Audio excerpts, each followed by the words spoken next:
Look at this. This thing has not been on its own wheels in a long time. Alright, I'm gonna give it a crank. Hopefully it doesn't blow up. What is up, guys? Welcome back to a brand new episode from Backyard Boys. If you guys are new to this channel, go ahead and lightly tap that subscribe button down below. Don't forget to show your support by smashing that like button, and let's get on with this video. If you guys have not seen part 1 of this GTR, I went ahead and assessed the whole entire damage. We got some quarter panel damage back there alongside with the door, and then we got some pretty nasty firewall alongside with apron damage with some airbags blown inside, which comes as a little treat to all this damage. But the first thing we gotta do is fire up this motor. This motor here has not been fired up in our eyes or ever since we've owned it. So we're a little bit scared to order like all the parts or to just, you know, get the car back on its feet before knowing that the motor runs. What if there's crazy stuff missing? We did talk to the old owner, and the old owner said that this is basically a 1,000 horsepower car, which comes with upgraded turbos, a built transmission, fuel pumps, yada yada yada. There's a lot of stuff that comes with this, and there's a lot of aftermarket parts we need to buy to complete the build, like an intercooler, some charge pipes, some intakes, all this stuff to get it back to its horsepower where it was at. Not too sure if we're gonna be running E85 because we don't really need 900 wheel horsepower, so we might just run 92, which we have in our area, and I'm guessing that's gonna reduce the horsepower to roughly 750 wheel, which is absolutely plenty on some stock tires. Before any more talking, let's go ahead and swap out these injectors, because that's the first thing the old owner told us to buy. This right here is 1300 cc injectors, and the old owner said that the car is starving on fuel, which is why it's not starting right now. So it does have an EcuTech tune on it with a custom map, yada yada yada. It's got a lot of stuff that we're still new to it. But the first thing we're gonna do is go ahead and swap those injectors out. They are under this cover, if I'm not mistaken. I can see them over there. Gonna get those swapped out and give this car a crank. We're gonna be crossing our fingers that this thing starts up, because if it doesn't, we're gonna continue troubleshooting until we get it started up. Let's get that swapped out.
All right, so take a look at this. Here's the stock injector, which the old owner put back inside the car, is what he told us. That's why it doesn't run.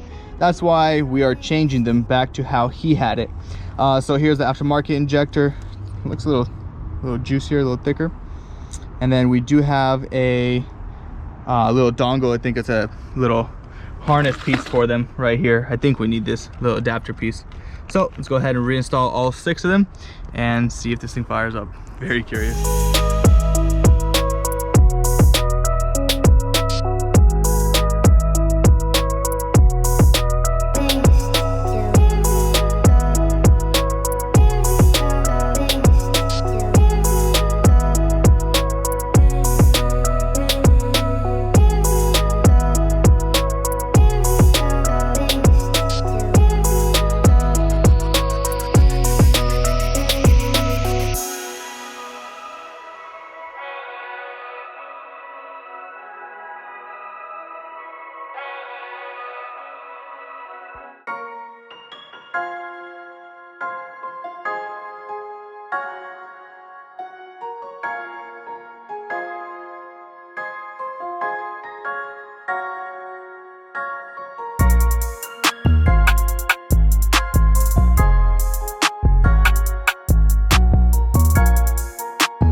We got the injectors changed out, and now we got to prime the engine a couple of times, make sure we got gas inside the fuel rail, and then hopefully we can crank it over and start it up. Not too sure just yet about this dongle, although we did get aftermarket intakes, blow-off valves, and a intercooler, which will be installed later once this whole front end comes off and gets put back on, because this is completely destroyed. Let's go ahead and prime the engine, and fingers crossed it fires up. I think the way to prime it is just leave the, or turn the ignition on and then off. He'll prime, on, off a couple of times.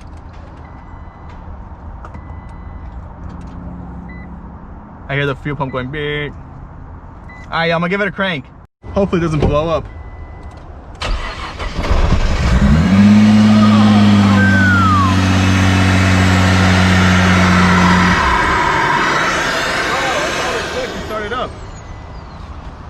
Dude, the radio's going wild because I think this floor was flooded or something. So the boat, look at that. Look how it fires up. Ready?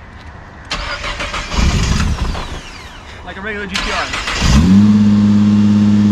Let's see if it has throttle.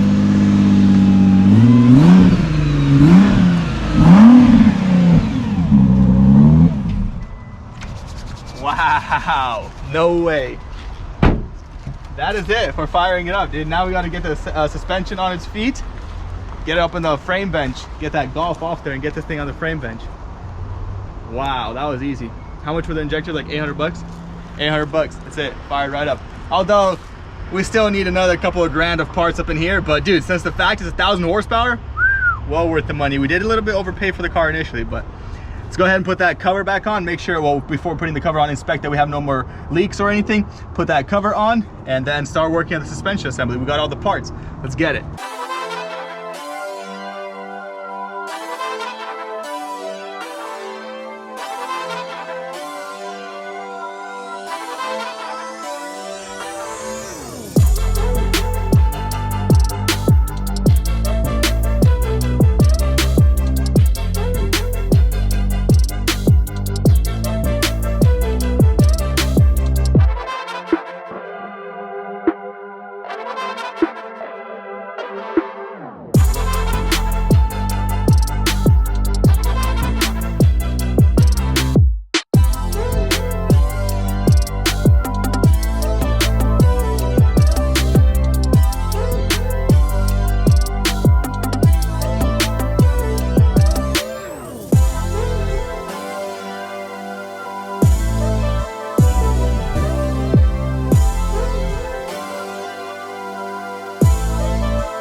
Alright guys, so it's the next couple of days here. We started getting parts in for the car and it's getting much colder, but we got to get this thing up inside the frame machine. So I went ahead and took a fast start on it, just trying to get everything torn apart. And as you guys can see, we already have the hub or this knuckle assembly off, and there's a pretty high chance that this is damaged, but we did not buy a new one just yet. I'm pretty sure the bearing in there is shot as well. Didn't get a new one just yet. We're gonna be getting these parts as soon as we get the car on the frame machine, because it's gonna be sitting up there for a couple of days. Besides that, we did get a lower control arm, a strut, and the main structural pieces we need to get the car on its feet and rolling in there. It looks pretty scary, it looks pretty hard, but it's pretty straightforward. The subframe doesn't have much damage. Let's just continue working, trying to get this thing on its feet.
So we have a little old piece of drive axle stuck right over here. I'm gonna go ahead and use a reverse hammer, kind of get up in there right here and see if I can knock it off, because I got all the bolts loose there right here. Got everything loose, but I just can't seem to get it off. I'm not sure if it's like press tie on there or what's going on, but I'm pretty sure we can get it off right now.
Yes, yes. I thought it was gonna be difficult, more difficult than that. It is windy, dude.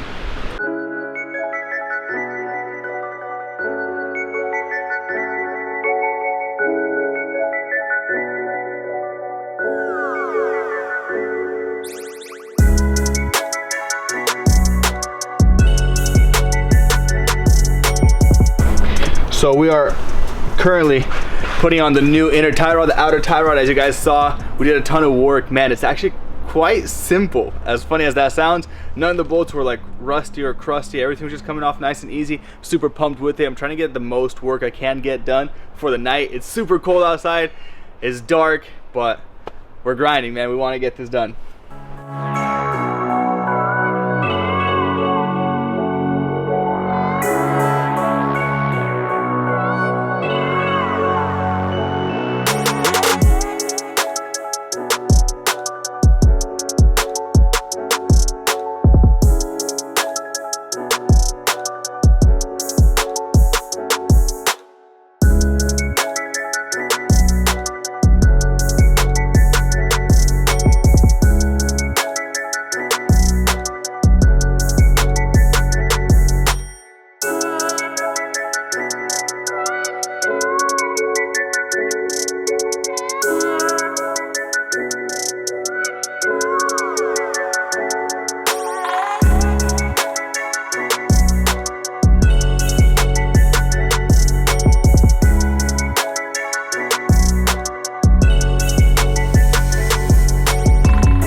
Well, boys, we got a lot of work done tonight. I'm actually very happy because the progress of the cars looks way less scary now. Way less scary. Basically, we just got to put the knuckle on, get the wheel on, which we'll do all tomorrow. I'm super tired. I got to go get some food, some rest. Catch you guys tomorrow. What's up, guys? It is the next morning here, and let's come and take a closer look at everything we have done. We're going to go ahead and put the car on its feet right now. Basically have the knuckle or the spindle, or yeah, I don't know, whatever that thing is called, spindle, hub assembly, knuckle, whatever you want to call it. We're gonna go ahead and put it up onto the car. All we got to do is get this car on its feet so it'd roll into the frame machine. So I guess let's get right into it.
Alrighty, so I got all the suspension work done, and this is actually one of the crazier suspension works I've done. It's basically everything up in here needed to be changed or fixed up.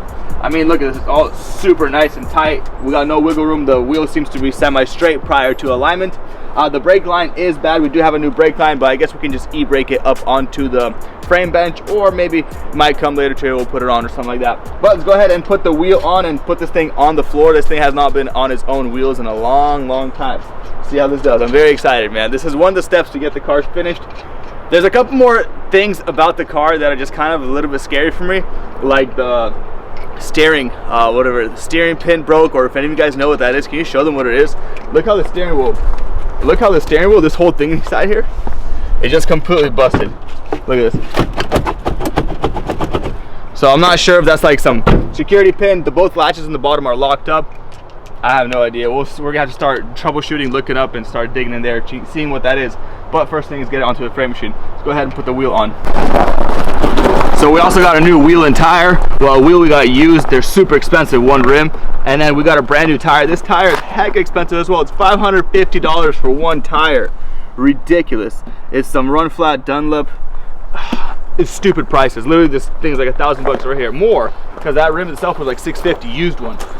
So yeah, man, it's nice that we got the two scary parts out of the way. The motor, we got it fired up, and now the suspension. We're gonna go ahead and roll it back and forth. We'll see, maybe take it for a spin with no brake line. No, I'm just kidding.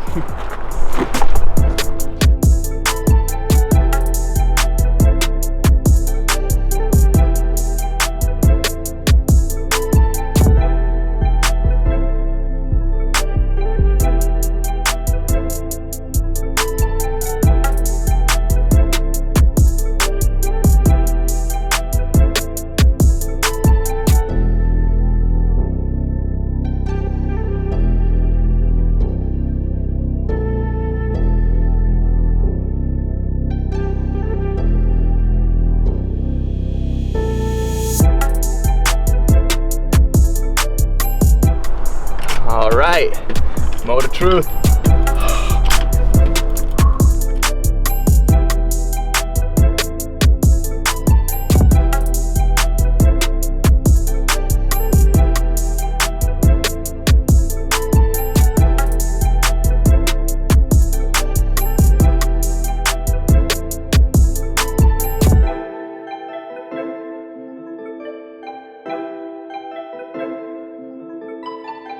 Okay.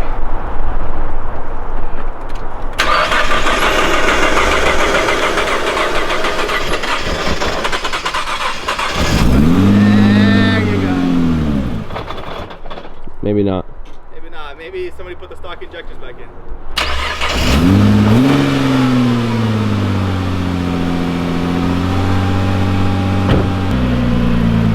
Hey!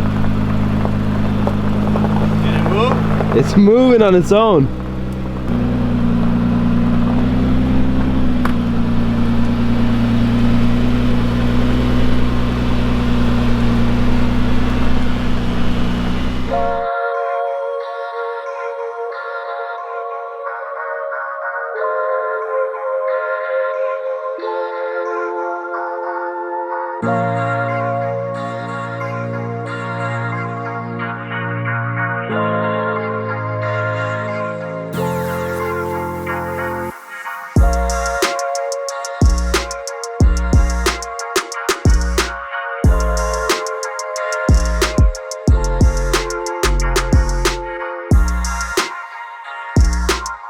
Yo, so we are super excited that we were able to get the GTR back on its feet, and it's looking way better. And now I kind of see the vision towards the end. I was a little bit afraid that some frame would have some problems putting in that lower control arm, or just maybe the axle being, you know, damaged further on in there. I have no idea, but everything's on. I'm very, very happy about that. The car drives, as you guys saw. Let's go on the other side. If you guys have not seen or maybe forgot, that the other side has some pretty serious damage as well, which we're gonna get it all fixed up, and it's gonna be looking very nice and clean. So this quarter panel, we got a door and a quarter panel for this side already. I think that suspension should be fine. A little funny story about the car. I did tell you guys it's a 1,000 horsepower car, and you guys may be questioning why does it have stock wheels on it.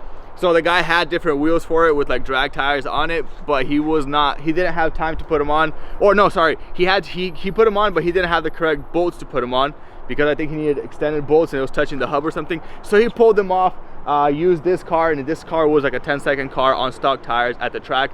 Only drove like 1,000 miles with all the parts, which is very unfortunate for him, but it's a lucky win for us. Anyways, not much more details that I know. The more I find out, the more I will tell you guys. And with all that being said, I hope you guys enjoyed this episode. I'm very happy that we got the motor started as well. That was a little bit of a dark patch for us. I'm not too sure, not too crazy on motors just yet, although I want to get into that performance and stuff, because we got some pretty fast cars right over here, as you guys can see. But with all that being said, I hope you guys enjoyed this video. Catch you guys on the next one.